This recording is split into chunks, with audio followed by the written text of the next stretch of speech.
When you first moved to LA, you were a waiter, Yeah. like many. Like everyone. Like everyone, Yes. at Sony Studios, and you did some what you call background work on That's films right. like Ghost World Yep. with Scarlett Johansson, What a Girl Wants with Mel Gibson, the Judd Apatow produced Freaks and Geeks TV series. What were some of your experiences working with those? Well, it's funny that you mentioned the waiting tables period of my life. Yeah. This wasn't actually in Sony Studios. It was right across the street, and I was brand new to LA, and I actually wasn't even considering being involved in the industry at this point.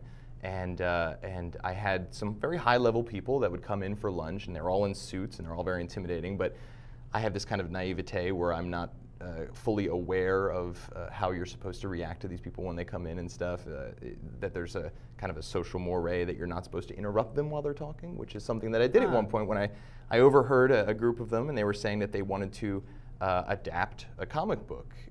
This was very early, this is obviously very popular right now, but they wanted to adapt Spider-Man into a comic book, and they talked about casting Freddie Prinze Jr. as Peter Parker, and I overheard a lot of this conversation, and I read that comic when I was young, and I thought about Freddie Prinze Jr., who was like this hunky guy that at the time, I don't think he's doing much now, but at the time he was kind of really big, but I always thought Peter Parker should be kind of a dorkier character, he had to be a little more everyman, and so I interrupted the conversation, and I gave him my 2 cents, for better or worse, and they were humoring me, they were being polite, and they said, well, who would you cast? And I said, well, I just saw this movie with Michael Douglas with this kind of odd, dark guy that, he's carrying around the gun, he loves Marilyn Monroe, and they said Tobey Maguire. I said, yeah, that guy, it sounds right. How about that guy? Lo and behold, a few months later. So I have no idea if So you really could be the one who recommended that. Possibly. Yeah. There is a possibility. Yeah. So Toby, if you're watching in Maui, I'm ready for my residuals. Really? Well, how about some of the experiences with some of the other movies you worked on? Ghost World. Oh, example. sure. You played a couple parts. I was background. I was extra work, and that was also a really good learning experience. I recommend anybody if you move to LA to do this at least a couple of times, because it's seriously an interesting thing. In Ghost World in particular, this was kind of a lower budget film, so there weren't a lot of background artists there. I love that movie. It's a good one. That was also Steve Buscemi? Yeah, he was in there. Yeah. And so there was this one scene, I think it was some kind of like high school graduation party or something like that, and because there were a limited amount of extras, they were kind of moving people around in the scene to fill space. And so at one point I'm sitting at a table with some girl that broke her neck or something, and I'm feeding her alcohol through a straw. And then in another scene I'm dancing with someone on the dance floor, and another scene I'm hanging out by the buffet table eating. And when the movies cut together, every time the camera changes, I'm there some way or another. I have transported myself into the background, which is really funny. In another one, I don't remember which movie this was, but it was one that's a very large call, a very enormous amount of extras, and they're called a cattle call, and they keep you in these giant military-style tents, and just rows and rows of tables, and everybody's playing cards and drinking coffee, and you basically spend all day kind of doing nothing as everything's being set up.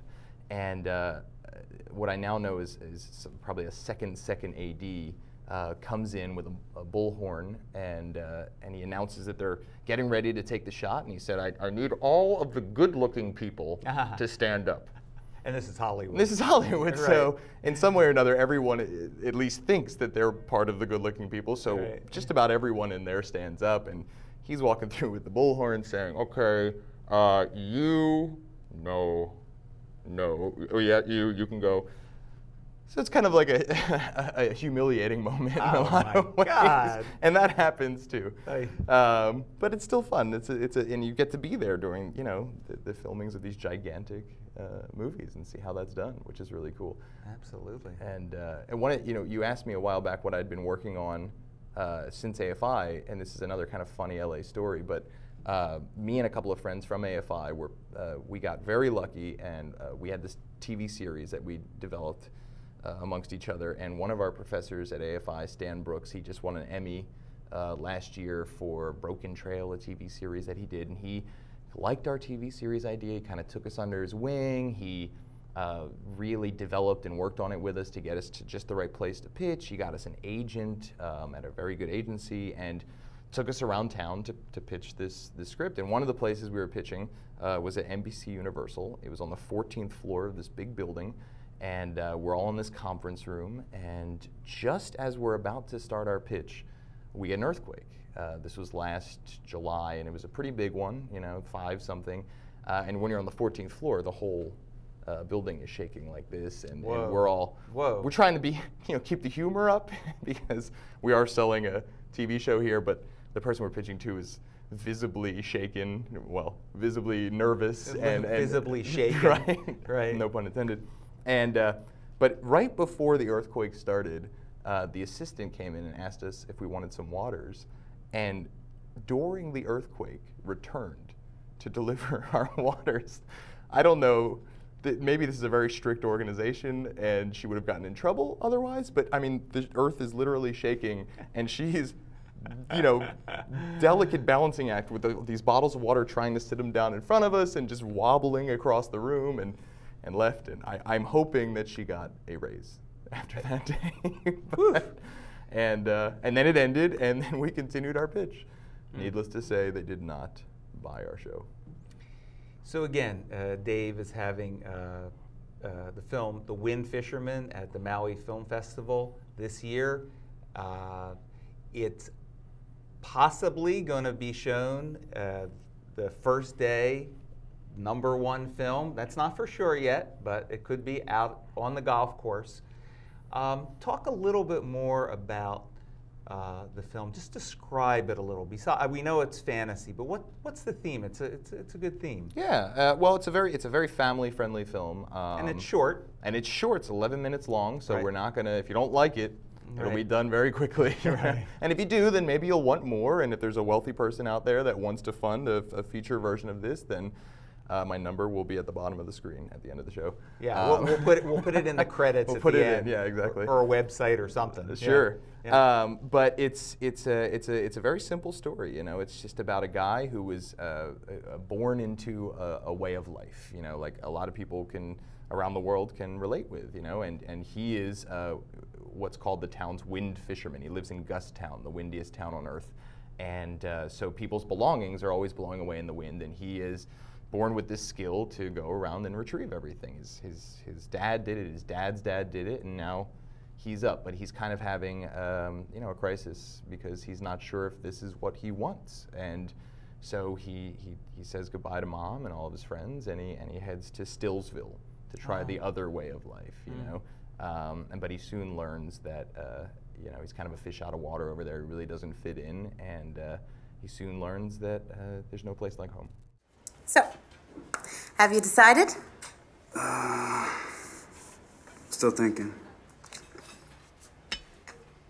There you go. You read my mind. I've been doing this a long time. Family business. I can tell when a fella needs a cup of coffee. You ever get tired of it? Sometimes. But it's what I do.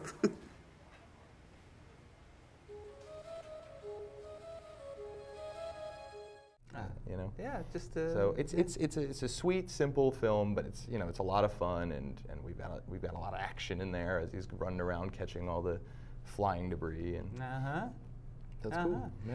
Well, speaking about flying debris, you covered football. It's a good segue. You covered football games. Oh yeah, that's right. For the Trojans at USC, right? Yeah, that's right. Flying debris, and you covered for Fox Sports and ESPN. What was that like for you? Oh God, that was so much fun. That was so much fun. Being a sports fan and hanging out on the field with the players and in the locker room for the post-game interviews with the coaches and the players and all that. That was great. And again, while I was at that TV station, obviously I had a lot of access to some crazy stuff. At one point I flew in a blimp around Los Angeles to film some B-roll footage for something I was working on, and I couldn't have done that if it weren't the fact that I was a student and I needed help, and people like to help students. So for the TV station, I was also shooting some stuff for the marching band on the field and from the press box and that kind of stuff, and then eventually that led to us working with ESPN and Fox Sports West because, I mean, there are a lot of games going on any given Saturday, and they can't possibly staff them with themselves all over the country. So they brought us on board to do it, and it was cool. And it was all you know, live. So that was an experience, you know, with the live satellite trucks, and you know, the smallest thing goes wrong, and the whole country sees it at once. So whoa, and yeah. you were responsible. And I was responsible. Thankfully, we didn't have any of those wrong things.